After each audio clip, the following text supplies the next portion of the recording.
Hey, happy Friday, everybody. This is Janet from Basic Organization, and I wanted to give you a quick closet organizing tip. If you have double hanging in your closet like this, you're probably doing it wrong. What could be wrong about this, right? So most people put their shirts on the top row and your pants on the bottom row. Makes sense. Top on the top, shirts, pants on the bottom, right? But that you should actually be doing it backwards. Most people have very different colored shirts, different styles, and they're easy to identify because you probably only have one, maybe two similar shirts, right? Lots of colors, patterns, long sleeves, short sleeves, no sleeves. It's easy to find what you're looking for, but pants are a little bit different.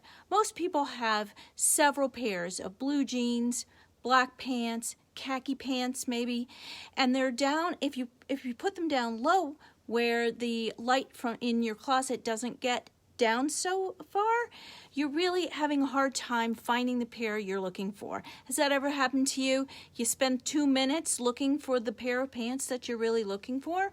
Because what are you looking at? You're looking at like this right here, right? When you're looking down there. Instead, for a pair of blue jeans, you really want to be looking for the pocket, for the waistband, for maybe the size or the tag to really find the piece you're looking for. So if you put them up here at this height, it's really easy to find those identifying parts of your pair of pants, and so easier to find the pants you're looking for, right? The shirts can go down low. Like I said, they're much more individual, and so it's really easy to find them, even down low, not quite at eye level, right? So that's your quick Friday tip. It's going to be rainy here this weekend in the DC metro area, so maybe you could swap out your clothes and then start Monday with a fresh, organized closet. Thanks.